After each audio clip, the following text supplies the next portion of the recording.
are officially live. I'm so excited for our mentor orientation for this upcoming fall semester. I'm so excited to get started for you to meet with your student and just to have a really great mentor experience this upcoming fall. By the way, my name is Garrett Mintz. I am the founder of Ambition in Motion. It is officially 7 o'clock on the East Coast. It's officially 4 o'clock on the West Coast. Thank you all for being here. I'm so excited to get started. So excited to get this mentor program started with you all this upcoming fall. My name is Garrett Mintz. I'm the founder of Ambition in Motion. The mission of Ambition in Motion is to connect people together for mentoring relationship. Essentially, I help teams communicate better. I help people communicate better. I help people improve their performance through mentoring relationships. Beyond doing the mentor programs for the higher ed programs, which we do, essentially, it's kind of like our way of giving back to both the universities we work with and just be able to help connect people together. We also run mentor programs for companies to help teams improve their performance, help them learn about each other, helping increase their engagement, ultimately grow company culture. If you're interested in any of that sort of stuff, please feel free to reach out to me at the end of this orientation. Or if there's anything that you think about, you think, wow, this could be cool to collaborate on, please feel free to reach out. Would love to chat with you about that. But let's get started with mentorship. One of the biggest keys that I think is so vital to a mentoring relationship is vulnerability. I mean, ultimately, at the end of the day, for us to build a strong bond with this person that we're building a mentor relationship with, we have to be willing to be vulnerable with them. We might think to ourselves, oh, hey, we're mentors. We're expected to have all the answers. And that's not necessarily the case. In fact, what we find to be most beneficial is that a mentor is willing to ask the questions, is willing to be vulnerable, is willing to show the cracks in their own armor, because we recognize that if you're willing to be vulnerable, you're much more likely to get your student, your mentee, the person you're working with, to reciprocate, to be vulnerable with you. And the sooner you both can be vulnerable with each other, the sooner you can get to really strong, impactful conversations that can not only drive your student forward, but also drive yourself forward. Now, oftentimes we find that when people teach things to other people, they are able to learn things better for themselves. It's almost like most of the things that you're helping your mentee with during this upcoming fall, you probably already know this information, but almost having it reinforced to you will help you reinvigorate almost your knowledge or almost just your zeal for learning and wanting to almost reconnect with that person. Because I guarantee you, there are going to be things that your mentee is going to teach you that you had no idea about. And likewise, you're going to obviously teach things to them as well. But the key is vulnerability. So I'm going to be vulnerable with you. I'll share with you my story, my background into how I got into mentorship, why I do the work that I do, why I'm so passionate about this, because I think it's really helpful to get that context. So for me, I'm extremely passionate about mentoring relationships because I needed mentors in my life. And by that, what I mean is from age 15 to age 19, I was a drug dealer. Yeah, I was a drug dealer. And at the end of my freshman year at Indiana University, I got arrested in an undercover operation by the Indiana University Police Department. I received 5 felony distribution charges. I was expelled from school. I was looking at prison time. Life hit me like a brick wall. I had no idea what my next step would be in life. I had no idea where I'd be going. I was not in a great place. It wasn't a good situation for me. But shortly after that, I got an opportunity. Shortly after getting in trouble, I got into this program in St. George, Utah called At the Crossroads. It's literally for young men and women at the crossroads in their life. And that's when I got exposed to mentors, both personally and professionally. About a month and a half after moving to Utah, I flew back to Indiana to let my family know my life's getting on track. And on that flight, I'm sitting next to a guy. Well, it turns out this guy is the director of ground equipment for SkyWest Airlines. And by the time the plane lands, he offers me an internship doing financial analysis, just on the spot. Gives me an opportunity. It was insane. I couldn't believe that he would do this, but he just was really impressed with me. He saw something in me that he probably saw in himself, and he just gave me a chance. And I remember my first day on the job, HR does the background fingerprint scan, right? And I remember doing it, being so nervous, and they end up going back to this guy, Troy. That was the guy who was sitting next to me on this airplane. And they said, Troy, this kid might go to prison in the next 6 months. What are you thinking? And he said something profound. He said, in order for a company to truly grow, we need to hire people that have not made the same decisions as us and doesn't necessarily have the same background as us. And he said, this kid represents that. And he gave me a chance. He stuck his neck out for me. I mean, he could have easily said bye, like a corporate bylaw said, we can't hire you. But instead, he gave me a chance. And I'm so grateful for that. And what was really unique about our mentor relationship was not only was he teaching information to me, I was learning so much from him, but what was so fascinating, so powerful about our relationship was that he was open to listening to me. He was open to listening from my perspective, my ideas. And that's what made our bond so strong, is because it was mutual, it was horizontal, it was where two people could learn from each other. And that's just what made that relationship so, so powerful. It wasn't a one-sided, hey, one person's delivering information to the other person's expected to follow and do everything that they say. Instead, no, it was reciprocal. And that is what made that relationship so powerful. But unfortunately for these other young men and women in this program I was in, they weren't so lucky. They were being systematically denied from opportunities because they had to check a box that said, I've been convicted of a crime. So I went to these business owners in St. George and I said, hey, don't give this young man or this young woman a job, but be a mentor to him or her. Just like light bulbs. Everybody said yes. I became so passionate about it. I couldn't believe it. I couldn't believe so many people were interested and willing to give back and be a mentor to these other young men and women I was working with in St. George. And I just fell in love with it. I think for me, I was a drug dealer because I had a strong drive to be needed. I wanted to be cool. I wanted to be invited to parties. I wanted to be around people. And I started facilitating mentor relationships because I still had that drive to be needed. I just transitioned it and found an outlet that was through mentoring relationships. So I fell in love with the idea. I fell in love with doing the work and just learning the stories. And I did that for about a year. The court system ended up seeing that work. They ended up dropping my felonies to a misdemeanor conviction. Indiana University ended up re-enrolling me. The Kelley School of Business ended up accepting me. I got a second chance and I was so lucky for it. And that's when I started Ambition in Motion. And so essentially that's where we're at today. We've grown this program to a little over 300 campuses worldwide. We're now, obviously, as I mentioned earlier, we're facilitating mentor programs within companies to create bonds. Really, my focus is on the psychology behind why do two people get along with each other in a mentoring relationship, which I can share with you some of the data as we get a little further along in this orientation. But it's so fascinating what motivates people when it comes to a mentor relationship. And that's why we matched you with your mentee for this upcoming fall. So here are 3 things that I want to share with you. So now that I've shared with you my story, I guess maybe I'll take a pause, see if y'all have any questions. I'll check out the comment section. Hey everybody, thanks for introducing yourselves. And thanks, by the way, for letting me be vulnerable with you all. Thanks for being here. Thanks for commenting. So awesome. Okay, so looks like we don't have any questions right now. We're going to keep moving forward. So what I'm going to share with you is the 3 keys to be successful as a mentor for this upcoming fall semester. And the 3 keys to being successful as a mentor, and by the way, these 3 keys are critical to anything that you do. And it is honing your strategy, it is honing your story, and it's honing your state. So I will incorporate them in reverse order because I said them in reverse order of importance. Your state is so critical. When you go into a mentoring relationship, what is your state? What is your physical state? How are you physically feeling? Whether that be in a Zoom meeting like what we're doing right now, or whether it be in person, if that's even feasible. Obviously, COVID pending, it might not be relevant.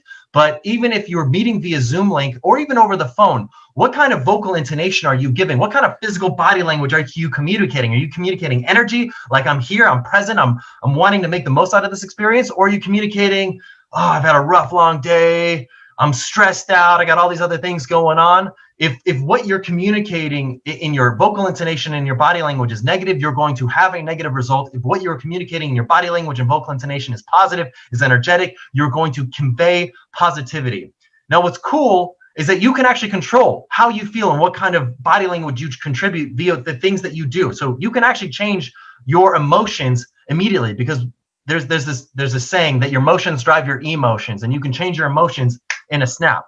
So to do a fun interactive exercise, I'm going to want to do something with you all right now. I want you all to stand up. If it's feasible, stand up where you're at. And what I want you to do for the next 30 seconds is I want you to shake it out. I want you to get loose. I want you to shimmy out. I want you to shake your shoulders. I want you to stand up. I want you to do some jumping jacks. I want you to scream at the top of your lungs. On the count of 3, scream at the top of your lungs. 1, 2, 3, yeah! Just let it out, let it loose, let it go. But what this does is it helps you get into a state conducive for being successful as a mentor. By getting yourself shimmied out, shaken out, getting loose, what you're doing is you're getting yourself ready to be successful as a mentor, because what it does is it's communicating that you are present in this mentor relationship, that you are here to be impactful with the student that you're working with, or just this person that you're working with, that you're here to help them get to where they want to be, and that you're fully fully present. You don't have a cell phone out on the side. You're not thinking about some other thing going on at work. You put all that stuff to the side so then you could focus on this person. You can get yourself physically in a state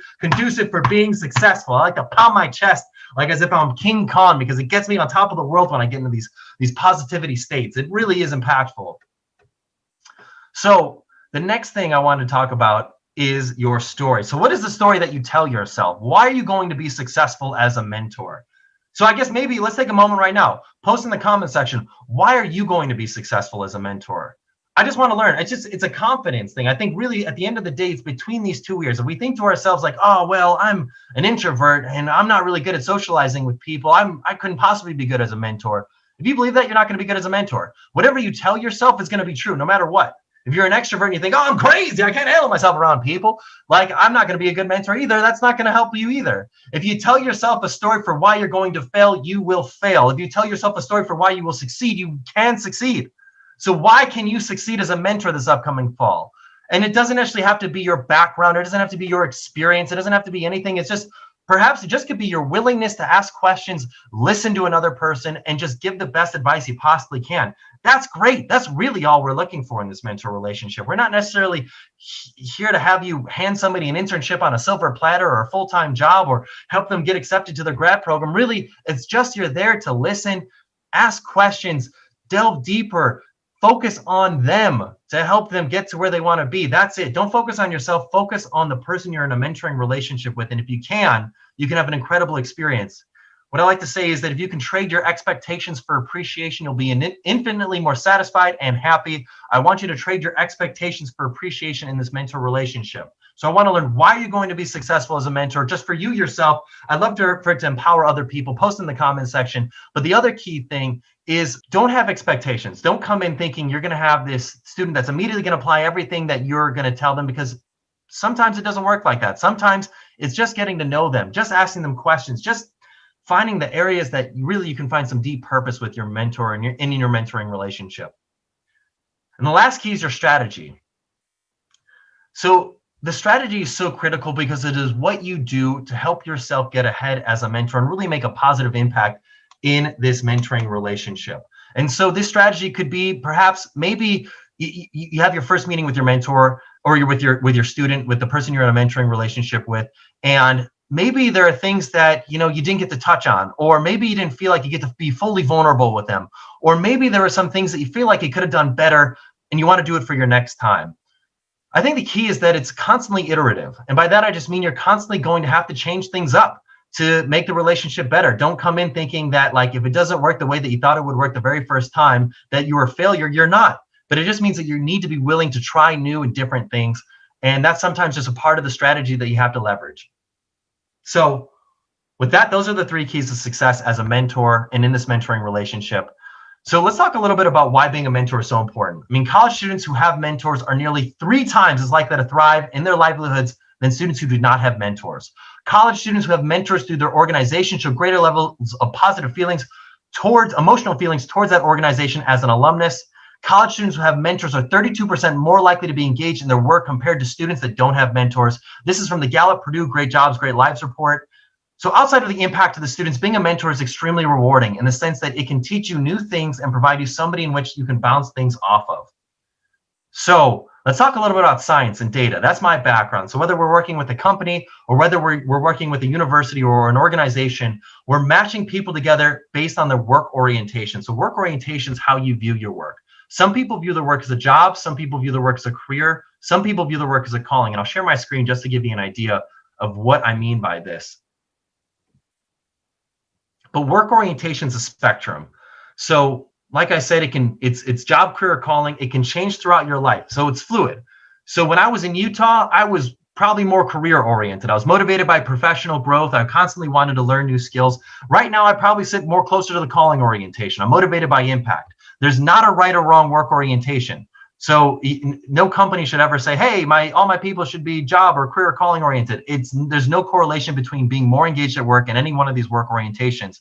But what we learn is that when 2 people's work orientations are aligned, so let's say 2 people are career oriented, or 2 people are calling oriented, or 2 people are job oriented, If it's aligned, the likelihood that relationship lasts for 6 months and is productive in quality goes from 18% to 72%. Essentially, what we found was that when mentorship was strictly based on years of experience, area of expertise, or status alone, the likelihood that that relationship lasted for 6 months and was productive in quality by both parties was 18%.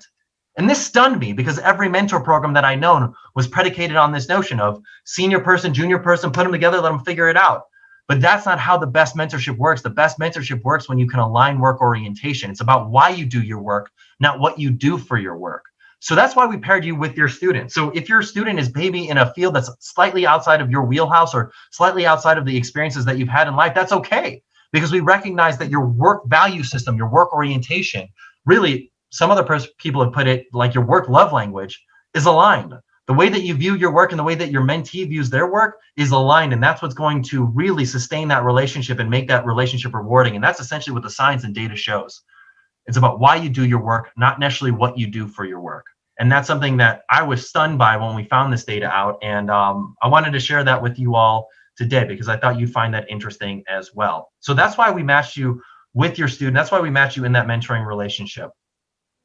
Now, you might be thinking to yourself, how are we preparing the students for meeting with you? So we're doing a lot of things. One, we provide students with tips and templates on how they can reach out to other professionals, build a relationship with you, but we also provide 4 workshops throughout the semester to help them prepare for their mentor relationship. So we're focusing on how they can get their foot in the door for professional opportunities, what it means to network in a genuine way. So not to network in a transactional way, but in a genuine way. We have another workshop on preparing for the interview. So resumes, cover letters, interview skills. How can we do our best to prepare for interviews? And then our 4th workshop is on how to make the most out of that first job or internship. Now, for our alumni mentee track, so we've actually got alumni that maybe they got into a job or a career and they thought to themselves, you know what, I'd love to have a mentor just to guide me as I pursue my next path. Our workshops for them are on the topics of how to transition into a managerial role, how to determine whether or not it's worth it to get additional education, how to determine when the right time is to switch jobs, and then how to manage conflict in the workplace. We run workshops on that as well. So those are available to all of the mentees in our program, and this is something that we will be doing to help prepare them for the mentoring relationship. We teach students skills like how to get their foot in the door. I've already shared that with you. The goal of teaching the skills to these students is that we equip them to make progress professionally, so then they have options and pathways to their desired career outside of solely relying on you. It is a lot easier to mentor somebody when you are guiding them as opposed to putting all their eggs in you to help them with their internship or job search. So ultimately, our goal with these workshops is that we're able to equip students to more or less teach them how to fish instead of giving them the fish, and then allow you to guide them as they work towards this outcome and this goal. So I'm going to take a moment to break there and see if y'all have any questions on the chat area. Jessica, love that. I'm glad that you're passionate about our research. It's really cool. We partner with some industrial organizational psychologists to study this. So it's really fascinating, some of this new data. We've actually applied for a grant through the Society for Industrial Organizational Psychology to publish some of our research. It's pretty cool. And yeah, I mean, obviously this goes beyond mentor relationships in higher ed. This goes for internal corporate mentor programs. This goes for executives. This is a really cool stuff that I'm so passionate about, to help people learn from other people and build strong bonds with each other. So let's continue to this last part of our orientation today, and that is what to expect from the mentor relationship. So we facilitated email introductions between you and your student and your mentee, and you should hopefully schedule your first conversation with them by mid-October, ideally sooner than later. We don't want to procrastinate it. This is going to be sometimes, for some of these students, this is the first time they've reached out to somebody outside of their immediate network. So sometimes they might need a little coaxing to get the conversation started. And I really appreciate your patience working with them to get that conversation started, as I recognize that these are students and they're still building out their professional acumen. I get it that, they might not necessarily have all of the key, skills that they're working towards in terms of improving themselves as a professional and what a traditional professional acumen may be. And so my general outreach to you is just to be patient with them, work with them to help them improve their skills. Don't yell at them. Don't get mad at them. Just, understand, share, empathize, ask questions, and learn. And ideally, you will teach them skills to them that they can apply to their future career opportunities, no matter where it takes them. You can expect your student to have varying degrees of progress towards their career goals. So they aren't expecting you to have all the answers for them. Some of them may already have an internship offer. Some of them may already have a job offer. Some of them may be in a great situation. Some of them may not have had an idea of what they want to do with their career. They're in varying degrees in terms of their steps towards figuring out their path in their life. Like I said, your job is to ask questions, not to tell them what to do, but to ask questions, understand, empathize with them, and listen, and just give them guidance as they work towards whatever outcome they want to pursue. The best mentors ask the best questions and take the time to listen. So we'll be running workshops throughout this fall for you throughout this 12-week program. They're listed, the dates of those workshops are listed on the Mentor Guidebook, which you can find on your dashboard. We also provide meeting agendas. These are things that are suggested for your mentor conversations. They're a great way to build a deep bond with your student, with your mentee over the course of this fall. You can deviate from them. They're not mandatory by any stretch of the imagination, but I can definitely know that from chatting with people that are introverted, sometimes it can be helpful just to have something to know that we can talk about, because it'd be nerve-wracking if we don't have a formal structure there. So we provide meeting agendas that can help get that ball, that conversation going. And from there, ideally, you can build a strong bond and get to know each other on a more intimate level beyond what the structure of the meeting agenda states.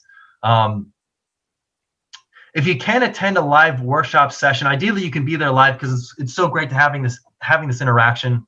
We do record all of them. You can watch them at a later date. You can, look at this and review anything that you've learned or anything that you wanted to retouch on at a later date from any of these workshops. But would love to have you there live, because I think it's just so great having this community here. I think, as Jessica had mentioned, that this is the most social interaction she's had in months. And it's great. I mean, this is just a great forum for amazing professionals who want to give back, to have a community, to learn from other professionals who also want to give back, and give back to students and give back to people that are looking for guidance. So having you here is so awesome. I mean, that's essentially it. The last thing is we have also a mentor blog. So if you are interested in sharing your wisdom and insight on an additional level, we've got this mentor blog on our website where you can write a 300 to 600 word blog, an essay just about something that you love to pass on to other people that might be interested in reading your insight and perspective.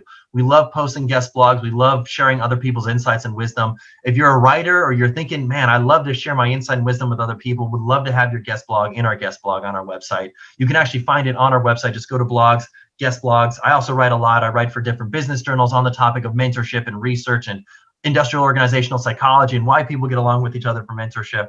We love to write and publish information about mentorship and these topics, because I think they are so critical to making work environments better. I mean, ultimately, my vision is a world where the vast majority of people, not some people, but the vast majority of people are excited to go to work. When they're there, their expectations meet reality. And when they come home, they feel fulfilled.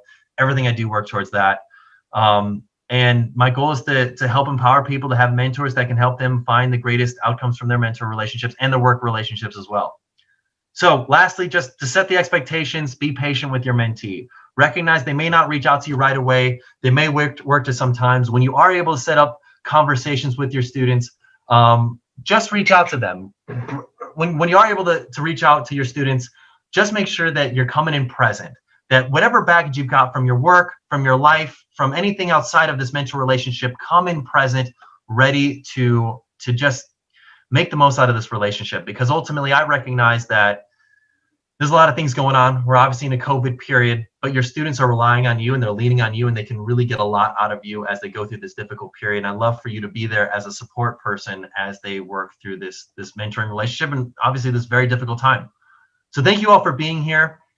Megan, thank you for being here in the chat, answering some questions. By the way, if y'all have any questions about any part of this program, email support@ambition-in-motion.com. That's the email to Megan, my amazing colleague who is incredible at answering questions. She is the one who really runs the whole back end of this program. I'm so grateful for her. And she's going to be your main point of contact for any questions you've got about this program. Just email support@ambition-in-motion.com. And yeah, if you're interested in learning more about mentor programs for your company, or an executive mentor relationship that you could potentially pursue for yourself, please also reach out to Megan at support@ambition-in-motion.com. Happy to connect. I'd love to learn more about that. She'll forward that to me, and we will make that happen. So let's answer some questions here. So Jessica, are the mentees going to be from the college we are alumnus of, or not necessarily? That depends. So we have some partnerships with the whole university. So for example, California Lutheran University, you would be an alum paired with a student from California Lutheran University. However, we've got partnerships with organizations like Theta Delta Chi, Phi Chi Theta, Delta Mu Delta, and a few others. And you would be paired with another person from your organization, which very well may not be from your alma mater. So great question, Jessica. Will the student contact us? So Dr. Dyer, what we will do is we will actually facilitate an email introduction via the email you gave us between you and your mentee. Megan from the support email will actually be facilitating that introduction, and then that is how the relationship can get started. You also on your dashboard can find your mentee's contact information, both their phone number and their email. You can reach out to them that way as well. As like I said, some mentees can be introverted. They might need a little bit of coaxing. So following up with them is so great. And just if you've got any questions about anything or any concerns, email support@ambition-in-motion.com. We can work with your mentee to figure out what's going on in their world if they're taking a little while to reach out. Jennifer, how do we schedule a meeting? We actually created a video on this. Megan will send that to you. We can actually resend it out to everybody, but it's on your dashboard. Your student will actually schedule that with you. They will schedule the time on their dashboard after you and your mentee are able to coordinate a time that works mutually well for the both of you. That's also where you'll be able to find your meeting agendas for the meeting. And that, like I said, that's just a suggested agenda to give you guidance on what to chat about during that mentor relationship. Jenny, when will the students be assigned or matched? We've actually made those assignments yesterday, so very excited. That just launched 24 hours ago. Megan will be making those introductions shortly, and we will get you connected with your mentee. And your mentee very well may have already reached out to you. You can find your mentee on your dashboard just by logging in on the Ambition in Motion website. Just click login. You will find all the information on the person, the mentee that you are paired with, what their work orientation is. So when we talked about all that data stuff, you can find your work orientation and their work orientation on there, as well as the answers to some of their questions in your dashboard. Kimberly, you asked a question. Do we get to select whether to connect over the phone or video chat? Yeah, I mean, this is up to you. This is up to you. I prefer video chat just because I feel like there's so much power being able to see faces. You can read body language. Obviously, I can understand if that's not feasible. If let's say you're on the road, you're doing a lot of driving, it's not possible to do a video call. But if you can do a video call, I highly suggest it. I just feel like there's so much more connection when you can see each other's faces. Dr. Dyer, can we get ahead and contact them? Absolutely, you can. Go for it. I think that's a great way. I think that's an awesome way to get the conversation rolling and started. Jennifer, so we just email them. Yes, you can just email them. Peter, what is the link to the dashboard? It's actually, if you just go to the ambition-in-motion.com website, just click login. You will be able to see your dashboard. It'll be, you might, if you use the same computer to take the assessment as you are currently using, it'll probably actually remember your login and password. So you don't even have to remember that. But if not, you can always reset your password, get logged in. And once you do that, you'll be able to see your mentee and be able to get that relationship started and also see some answers to their questions. Jessica, is it common to keep a mentee relationship going after the program ends, or is that not encouraged? That is absolutely encouraged. Our goal is to help these mentees build a board of advisors that can last throughout their lives, at minimum throughout their college career. So for you as their mentor, our goal is for you to build this relationship with your mentee and continue that relationship on beyond their time as in this formal mentor program and potentially even beyond their time as a college student. I mean, our goal is to help these students build an internal board of advisors, and we love for this to be the launching point for them to have that internal board of advisors. So great question, very highly encouraged. Well, awesome. I think that's all the questions. Everybody, thank you all for being here. Thanks for giving me 30 minutes of your time tonight. This was a lot of fun. I hope shaking it out, screaming it out was fun. Really, I really encourage you to do that if you can do that before your mentor meetings. But this is fantastic. I'm so grateful to have you on board as a mentor. I'm so grateful to have you in this program. I'm so excited for you to get this conversation started. Like I said, if you've got any questions, please email support@ambition-in-motion.com. Megan will answer all of your questions. And yeah, thanks again for being a mentor. Thanks for giving back your time. Thanks for being here. And like I said, if you've got any questions about the corporate mentor programs that we do, the executive mentor programs that we do, and you think they're relevant to you or they think they could be beneficial at your company, please feel free to reach out to support@ambition-in-motion.com. We'd love to chat with you, love to learn more about your work situation and see if this could be relevant in terms of a mentor program within your own team. Thanks for being here tonight, everybody. Have a good rest of your evening. I look forward to seeing you at our first workshop. That will happen in a couple of weeks. You can find the date to that in the dashboard. We also will send you a recording of this later on this evening or tomorrow. But anyways, thanks for being here. Good night, everybody.